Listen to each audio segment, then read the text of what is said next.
സ്നേഹക്കൂട്ടിന്റെ എല്ലാ പ്രിയപ്പെട്ട പ്രേക്ഷകർക്കും മെട്രോ സ്റ്റാറിലേക്ക് സ്വാഗതം. ഒരുപാട് ആഗ്രഹിച്ചായിരുന്നു പല്ലവിയും സേതുവും തന്റെ ജീവിതം തുടങ്ങണമെന്ന് ആഗ്രഹിച്ചത്. അതിനു വേണ്ടിയിട്ട് തന്നെയാണ് ഇന്ദ്രനുമായിട്ടുള്ള ആ ഡിവോഴ്സ് കേസ് അത്ര കഷ്ടപ്പെട്ട് പല്ലവി ജയിച്ചത്. പല്ലവിയെ ജയിപ്പിക്കാനായിട്ട് സേതുവും ഒരുപാട് കഷ്ടപ്പെട്ടു. അങ്ങനെ അവരുടെ ജീവിതത്തിന്റെ തുടക്കം എന്ന് തന്നെ ആ വിവാഹ നിശ്ചയം നടത്താനായിട്ട് ആ പെണ്ണുകാണൽ ചടങ്ങ് നടത്താനായിട്ട് അവർ തീരുമാനിച്ച സമയത്തായിരുന്നു പോറ്റി തിരുമേനി വന്നിട്ട് ഇതിലെ ചെറിയ പ്രശ്നങ്ങളുണ്ടെന്ന് പറയുകയും അതോടുകൂടി അവിടെ ആ ഒരു നിശ്ചയം ഇപ്പോൾ നടത്താൻ പറ്റത്തില്ല എന്ന് തിരുമേനി പറയുകയും ചെയ്തത്. പക്ഷേ അവിടെ എല്ലാ പ്രശ്നങ്ങളും അവസാനിച്ചു എന്ന് വിചാരിച്ചപ്പോൾ തന്നെ അവിടെ നിന്ന് വീണ്ടും അടുത്തടുത്ത പ്രശ്നങ്ങൾ തുടങ്ങിയിരിക്കുകയാണ്. ഇതിനേക്കാൾ ഉപരി വലിയൊരു പ്രശ്നം പല്ലവിയുടെ കോളേജിൽ തന്നെയാണ് സംഭവിക്കുന്നത്. ഇന്നത്തെ എപ്പിസോഡിൽ വളരെ ഒരു പ്രതീക്ഷിക്കാത്ത ഒരു സംഭവം പല്ലവിക്കും ഇന്ദ്രനും ഇടയിൽ നടക്കാൻ വേണ്ടിയിട്ട് പോകുകയാണ്. ഇനി എന്തൊക്കെ സംഭവിക്കും എന്ന് നമുക്ക് നോക്കാം. അതിനു മുൻപ് ആദ്യമായിട്ടാണ് ഈ ചാനൽ കാണുന്നതെങ്കിൽ തീർച്ചയായിട്ടും സബ്സ്ക്രൈബ് ചെയ്യുക. അപ്പോൾ ഞങ്ങളിടുന്ന പുതിയ സീരിയൽ റിവ്യൂ വീഡിയോസ് എല്ലാം നിങ്ങൾക്ക് ലഭിക്കുന്നതായിരിക്കും. വളരെ വലിയൊരു പ്രശ്നത്തിലൂടെയാണ് പല്ലവി ഇപ്പോൾ കടന്നു പോകുന്നത്. പല്ലവി വളരെ സങ്കടത്തിലാണ്. താൻ എന്ത് ചെയ്യും, എന്ത് ചെയ്യണമെന്ന് പോലും പല്ലവിക്ക് അറിയത്തില്ല. ഒരുപാട് പ്രശ്നങ്ങളിലൂടെ കടന്നു വന്ന് നല്ലൊരു ജീവിതം തുടങ്ങാമെന്ന് ആഗ്രഹിച്ചപ്പോൾ വീണ്ടും അവിടെ തടസ്സങ്ങൾ വന്നിരിക്കുവാണ്. ഇനി എന്ത് ചെയ്യുമെന്ന് അറിയാതെ സങ്കടപ്പെട്ട് നിൽക്കുമ്പോൾ ശോഭ വന്ന് പല്ലവിയെ സമാധാനിപ്പിക്കുവാണ്. കാര്യങ്ങൾ തിരക്കിയപ്പോഴും പല്ലവി പറഞ്ഞത്, ഇനി എന്ത് ചെയ്യും അമ്മേ, ഒരുപാട് സന്തോഷത്തോടുകൂടി ജീവിക്കണമെന്ന് ഞാൻ ആഗ്രഹിച്ചതാണ്. അവിടെയും വീണ്ടും എൻ്റെ ജീവിതം തകർന്നു പോകുകയാണല്ലോ എന്നാണ് തിരിച്ച് പല്ലവി ശോഭയോട് പറഞ്ഞത്. അപ്പോഴും ശോഭ പറഞ്ഞ കാര്യം, ഇവിടെ നീ വിഷമിക്കേണ്ട ആവശ്യമില്ല. ഒരിക്കലും സേതു ലക്ഷ്മിയെ കളഞ്ഞിട്ട് പോയിട്ടില്ല. ലക്ഷ്മിയാണ് പകരം സേതുവിനെ ഉപേക്ഷിച്ചു പോയത്. അതിന് അവരുടേതായിട്ടുള്ള തക്കതായ കാരണങ്ങളൊക്കെ കാണും, ഇല്ലെന്ന് പറയുന്നില്ല. പക്ഷേ ഇവിടെ നീ പേടിക്കേണ്ട യാതൊരു കാര്യവുമില്ല. ഇവിടെ നമുക്ക് വേണമെങ്കിൽ വിവാഹ നിശ്ചയം നടത്താം. ഈ ഒരു ജാതകം നോക്കുന്ന ചടങ്ങില്ലായിരുന്നുവെങ്കിൽ നമുക്ക് ഈ വിവാഹ നിശ്ചയം നടത്താം, യാതൊരു കുഴപ്പമില്ല. പക്ഷേ പിന്നീട് എന്തെങ്കിലും സംഭവിച്ചു കഴിഞ്ഞാൽ നമുക്കൊന്നും പറയാൻ പറ്റത്തില്ല. അതുകൊണ്ട് ഈ ഒരു പരിഹാരം, ചെറിയൊരു പരിഹാരം ചെയ്താൽ തന്നെ പ്രശ്നങ്ങൾ ഒഴിഞ്ഞു പോകുമെന്ന് തിരുമേനി പറഞ്ഞല്ലോ. പിന്നെ പേടിക്കേണ്ട കാര്യം എന്തിനാണ് എന്നൊക്കെ പല്ലവിയോട് ശോഭ പറഞ്ഞ് കാര്യങ്ങൾ പറഞ്ഞ് മനസ്സിലാക്കി സമാധാനിപ്പിച്ചു. തിരികെ കിടക്കാനായിട്ട് പല്ലവിയോട് പറഞ്ഞ് അകത്തോട്ട് കൊണ്ടുപോവുകയാണ്. ഇതേ സമയത്ത് ഇതേ സങ്കടം തന്നെയാണ് സേതുവിന്റെ മനസ്സിലും. ലക്ഷ്മിയെ കാണണം, തൻ്റെ അമ്മയെ കാണണം, തൻ്റെ അമ്മയെ കണ്ട് തൻ്റെ വർഷങ്ങളായുള്ള ആഗ്രഹം സബലീകരിക്കണം. മാത്രമല്ല അമ്മ സമ്മതിക്കുകയാണെങ്കിൽ അമ്മയും കൊണ്ടും വീണ്ടും അളകാപുരം ഇവിടെ പൊന്നുമടത്തിൽ വന്ന് ജീവിക്കണം എന്നൊക്കെ സേതു തീരുമാനിച്ചു. എന്നാൽ അമ്മയെ കാണാനായിട്ട് പോകാൻ ഇറങ്ങിയ സമയത്തായിരുന്നു ലക്ഷ്മി ഒരു യാത്ര പോയിരിക്കുകയാണെന്ന് സേതു അറിഞ്ഞത്. അതോടുകൂടി ആ യാത്ര തൻ്റെ അമ്മയെ കണ്ടുപിടിക്കണം, തൻ്റെ അമ്മയെ കാണണമെന്നുള്ള സേതുവിൻ്റെ ആ ആഗ്രഹവും അവിടെ നഷ്ടമായി. സേതു സങ്കടത്തോടു കൂടി ഇരിക്കുമ്പോൾ പൂർണിമ തന്നെ വന്ന് സേതുവിനെ സമാധാനിപ്പിച്ചു. സേതു വിഷമിക്കണ്ട, ഉടൻ തന്നെ നിനക്ക് ലക്ഷ്മിയെ കാണാനായിട്ട് പറ്റും. അമ്മയെ കണ്ട് അമ്മയ്ക്കൊപ്പം ജീവിക്കാൻ പറ്റും. അമ്മയെ കണ്ടു കഴിഞ്ഞാൽ പിന്നെ നീ പേടിക്കുന്നത് എന്തിനാ, നിനക്ക് പിന്നെ 2 അമ്മമാരാണ്. ഈ 2 അമ്മമാരുടെ സ്നേഹവും നിനക്ക് നിറയെ കിട്ടുമെന്ന് പൂർണിമ പറഞ്ഞു. ഇതെല്ലാം കേട്ടതിന് ശേഷം തിരികെ സേതു പൂർണിമയോടൊരു ചോദ്യം ചോദിച്ചു. അച്ഛൻ എന്തെങ്കിലും അമ്മയോട് പറഞ്ഞിട്ടുണ്ടായിരുന്നു? ലക്ഷ്മിയെക്കുറിച്ച് അമ്മയോട് എന്തെങ്കിലും അച്ഛൻ പറഞ്ഞിട്ടുണ്ടായിരുന്നു എന്നാണ് സേതു ചോദിച്ചത്. എന്നാൽ ഇതുവരെയും മാധവേട്ടൻ തന്നോടൊന്നും പറഞ്ഞിട്ടില്ല എന്നും, പക്ഷെ എന്തൊക്കെയോ പ്രശ്നങ്ങൾ ലക്ഷ്മിക്കും മാധവേട്ടനും തമ്മിൽ അവർക്കിടയിൽ ഉണ്ടായിരുന്നു എന്നും, ആ പ്രശ്നങ്ങൾ ഇതുവരെയും എന്നോടൊന്നും പറഞ്ഞിട്ടില്ല, ഞാനൊട്ട് ചോദിക്കാനും പോയിട്ടില്ല. ഇനി എന്തായാലും നിന്റെ അമ്മയെ കാണുമ്പോൾ എന്താണ് പ്രശ്നമെന്ന് അമ്മ തന്നെ നിന്നോട് കൃത്യമായിട്ട് പറയുമല്ലോ. അതൊക്കെ പരിഹരിച്ച് എത്രയും പെട്ടെന്ന് നിന്റെയും പല്ലവിയുടെ വിവാഹം നടത്തണമെന്ന് പൂർണിമയും തീരുമാനിച്ചു. അത് പറയുകയും ചെയ്തു. കുറച്ച് ദിവസത്തിനകത്ത് വെച്ച് തന്റെ അമ്മയെ കാണാൻ പറ്റുമെന്നുള്ള ഒരു ആഗ്രഹത്തിലും സന്തോഷത്തിലും തന്നെയാണ് സേതു ഇപ്പോഴും നിൽക്കുന്നത്. പിന്നെ രാത്രി ആ സമയത്തും ഒരുപാട് രാത്രിയായിട്ടും പല്ലവി തൻ്റെ കോളേജിലെ കാര്യങ്ങൾ ചെയ്തുകൊണ്ട് തൻ്റെ കോളേജിൽ നോട്ട്സും കാര്യങ്ങളും തയ്യാറാക്കിക്കൊണ്ട് നിൽക്കുമായിരുന്നു.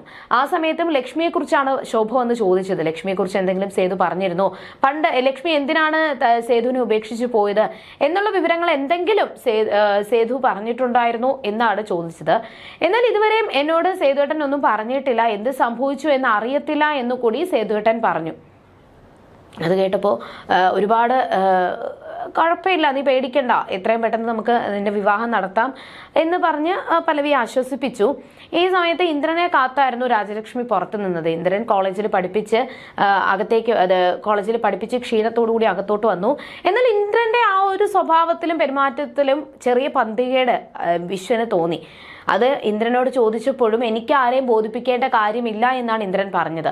ഇന്ദ്രൻ റൂമിലേക്ക് പോയതിനു ശേഷം വിശ്വൻ ചോദിച്ചതിനെ പറ്റി രാജലക്ഷ്മി ചോദിക്കുമ്പോഴും വിശ്വൻ പറഞ്ഞത്, ഏട്ടൻ പൂർണ്ണമായിട്ട് മാറിയിട്ടുണ്ടെന്ന് എനിക്ക് ഇപ്പോഴും വിശ്വാസമില്ല, ഏട്ടൻ പൂർണ്ണമായിട്ട് മാറിയിട്ടുണ്ടെന്ന് എനിക്ക് തോന്നുന്നില്ല, അതുപോലെയാണ് ഏട്ടന്റെ സ്വഭാവങ്ങൾ എന്ന് കൃത്യമായിട്ട് വിശ്വൻ പറയുന്നുണ്ട്.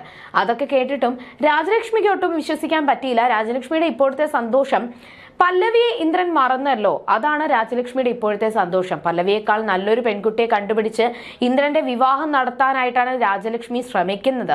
എന്നാൽ ഒരിക്കലും ഇന്ദ്രൻ മാറിയിട്ടില്ല. ഇതെല്ലാം ഇന്ദ്രന്റെ പകയാണ്, ഈ പല്ലവിയുടെ ജീവിതം തകർക്കാനായിട്ട് ഇന്ദ്രൻ ചെയ്തു കൂട്ടുന്നതാണ് എന്നൊന്നും രാജലക്ഷ്മിക്ക് അറിയത്തില്ല. പിറ്റേ ദിവസം രാവിലെ തന്നെ ഇന്ദ്രൻ കോളേജിൽ പോയി പഠിപ്പിക്കാനായിട്ട് പോയി. പല്ലവി കോളേജിൽ എത്തിയിട്ടുണ്ടായിരുന്നു. അപ്പോൾ കോളേജിൽ എത്തിയ ഉടനെ തന്നെ പല്ലവിയോട് അവിടുത്തെ വിശേഷങ്ങൾ ടീച്ചർമാർ പറയുകയും ചെയ്തു. ഇന്ദ്രൻ ഇതേപോലെ പഠിപ്പിക്കാൻ വന്ന കാര്യവും, ഇന്ദ്രനാണെന്ന് പേര് പറഞ്ഞില്ല, പകരം ഇവിടെ ഒരു സാറ് വന്നിട്ടുണ്ട്, നല്ല കൃത്യമായിട്ട് പഠിപ്പിക്കും, നല്ലതുപോലെ പഠിപ്പിക്കും, കുട്ടികൾക്കെല്ലാം ഇഷ്ടമാണ്. അങ്ങനെ അന്ന് ആ ഒരു ഇന്റർവ്യൂ സമയത്ത് ഇന്ദ്രൻ പഠിപ്പിച്ച കാര്യങ്ങളും അത്രയും ബ്രില്യൻ്റ് ആണെന്നൊക്കെ പറഞ്ഞപ്പോൾ പല്ലവിക്കും ഒരു ആഗ്രഹം തോന്നി. എന്തായാലും അയാളെ എനിക്കൊന്ന് കാണണം. ഇപ്പൊ നിങ്ങൾ എല്ലാവരും പറഞ്ഞ സ്ഥിതിക്ക് എനിക്കും അയാളെ ഒന്ന് കാണാൻ ആഗ്രഹമുണ്ടെന്ന് പല്ലവി സൂചിപ്പിച്ചു. പക്ഷേ ആ സമയത്ത് തന്നെ ഇന്ദ്രൻ നല്ല ഭംഗിയുള്ള നല്ല ഗ്ലാമർ ആണെന്നൊക്കെ പറഞ്ഞപ്പോൾ തന്നെ പല്ലവി പറയുന്നുണ്ട്, എത്ര ഗ്ലാമർ ആണെങ്കിലും ഞാൻ ആരെയും വലയിൽ വീഴത്തില്ല, ഞാൻ പഠിച്ചുകൊണ്ടിരുന്ന സമയത്ത് പോലും ഞാൻ ആരെയും പ്രണയിച്ചിട്ടില്ല എന്ന് പറയുമ്പോഴാണ് ഇപ്പോഴോ എന്ന് അവിടുത്തെ ടീച്ചർ പല്ലവിയോട് ചോദിച്ചത്. എന്നാൽ ഇപ്പോൾ ഞാൻ പ്രണയിക്കുന്നുണ്ട്, സേതുവേട്ടനെ അത്രത്തോളം ഇഷ്ടപ്പെടുന്നുണ്ട്, സേതുവേട്ടൻ എൻ്റെ ഫ്രണ്ടും എൻ്റെ എല്ലാമാണ്, എന്ത് പ്രശ്നങ്ങളുണ്ടെങ്കിലും സേതുവേട്ടൻ്റെ അടുത്ത് ചെന്ന് കഴിഞ്ഞാൽ ആ പ്രശ്നത്തിനൊരു സൊല്യൂഷൻ കിട്ടുമെന്ന് പല്ലവിക്ക് അറിയാം. പല്ലവി അതിനെക്കുറിച്ച് പറയുകയും ചെയ്തു. അങ്ങനെ ഇന്ദ്രനെ കാണാനായിട്ട് പോകുന്ന സമയത്ത് പല്ലവി ഇങ്ങനെ വരുമായിരുന്നു. അങ്ങനെ ഒരു ക്ലാസിന്റെ മുന്നിൽ കൂടി ഇങ്ങനെ നടന്നു വരുമ്പോൾ പരിചയമുള്ളൊരു ശബ്ദം കേട്ടു. അത് ആരാണെന്ന് അറിയാനായിട്ട് പല്ലവി പതുക്കെ അവിടെ നിന്നു. എന്നിട്ട് വീണ്ടും ആ ശബ്ദം ഉയർന്നു വരുന്നുണ്ട്. അപ്പോൾ അത് ആരാണെന്ന് അറിയാനായിട്ട് പല്ലവി ഇങ്ങനെ തിരിഞ്ഞു നോക്കുമ്പോഴാണ് ക്ലാസ്സിൽ നിന്നാണ് വരുന്നത്. പതുക്കെ ക്ലാസ്സിലേക്ക് നോക്കിയപ്പോഴാണ് ഇന്ദ്രൻ പഠിപ്പിക്കുന്നത് കണ്ടത്. ഇന്ദ്രൻ അവിടെ ഇംഗ്ലീഷ് ക്ലാസ്, ഡ്രാമ ക്ലാസ് ആണ് കുട്ടികൾക്ക് എടുക്കുന്നത്. അതിൻ്റെ കൂടെ തന്നെ പ്രണയത്തെക്കുറിച്ചും ബ്രേക്കപ്പിനെ കുറിച്ചും ഒക്കെ ഇന്ദ്രൻ സംസാരിക്കുന്നുണ്ട്. ആ സംസാരത്തിൽ നിന്നെല്ലാം ഇന്ദ്രന്റെയും തൻ്റെയും ജീവിതത്തിൽ സംഭവിച്ച കാര്യങ്ങൾ കണക്ട് ചെയ്യാനായിട്ട് ശ്രമിക്കുന്നതും പല്ലവി ശ്രദ്ധിച്ചു. ഇപ്പോൾ തന്നെ പല്ലവിക്ക് മനസ്സിലായി ഇവിടെ എല്ലാവരും പറഞ്ഞത് ഇന്ദ്രനെ ആണെന്നും, എന്നാൽ ഇന്ദ്രൻ ഒരു ഡേഞ്ചറാണ്, ഇത് മാനസിക രോഗിയായതുകൊണ്ട് തന്നെ ഇപ്പോൾ എന്ത് ചെയ്യുമെന്ന് പറയാൻ പറ്റത്തില്ല. ഈ വിവരം എത്രയും പെട്ടെന്ന് പ്രിൻസിപ്പലിനെ അറിയിക്കണമെന്ന് പല്ലവി തീരുമാനിച്ചു. ഓടി പ്രിൻസിപ്പലിന്റെ അടുത്തേക്ക് എത്തി. പ്രിൻസിപ്പലിന്റെ അടുത്ത് എത്തിയതിനു ശേഷം ഈ ഒരു കാര്യത്തെപ്പറ്റി പല്ലവി പറഞ്ഞു. അപ്പോഴും പ്രിൻസിപ്പൽ പറഞ്ഞത്, ഇന്ദ്രനെ പറഞ്ഞുവിടാൻ പറ്റത്തില്ല. അത് കാരണം എന്താണെന്ന് ചോദിച്ചപ്പോൾ ഇന്ദ്രൻ തൻ്റെ മുൻ ഭർത്താവാണല്ലോ എന്നാണ് പല്ലവി തിരിച്ചു പറഞ്ഞത്. എന്നാൽ പല്ലവിയും ഇന്ദ്രനും തമ്മിലുള്ള പ്രശ്നങ്ങൾ മാനേജ്മെന്റുമായിട്ട് കൂട്ടിക്കിഴക്കേണ്ട ആവശ്യമില്ല, മാനേജ്മെന്റിന് ഇന്ദ്രനെ പറഞ്ഞുവിടാൻ പറ്റത്തില്ല എന്ന് പല്ലവിയോട് പ്രിൻസിപ്പൽ പറഞ്ഞു. എന്നാൽ ഇന്ദ്രന് വലിയ പ്രശ്നങ്ങളുണ്ടെന്നും ഇന്ദ്രൻ മാനസിക രോഗിയാണെന്നു കൂടി പല്ലവി പറഞ്ഞപ്പോൾ പ്രിൻസിപ്പൽ പറഞ്ഞതാണ് പല്ലവി വല്ലാതെ ഞെട്ടിച്ചത്. ഇന്ദ്രൻ എന്നോട് നേരത്തെ പറഞ്ഞിട്ടുണ്ടായിരുന്നു തനിക്ക് മാനസിക രോഗമുണ്ടെന്ന്, അതുകൊണ്ട് ആ ഒരു കാരണം കൊണ്ട് തന്നെ ഇന്ദ്രനെ പറഞ്ഞുവിടാൻ പറ്റത്തില്ല എന്ന് പല്ലവിയുടെ മുഖത്തടിച്ചതുപോലെ പ്രിൻസിപ്പൾ പറഞ്ഞു. ഇതെല്ലാം ഇന്ദ്രന്റെ കളികളാണെന്ന് പല്ലവിക്ക് മനസ്സിലായി.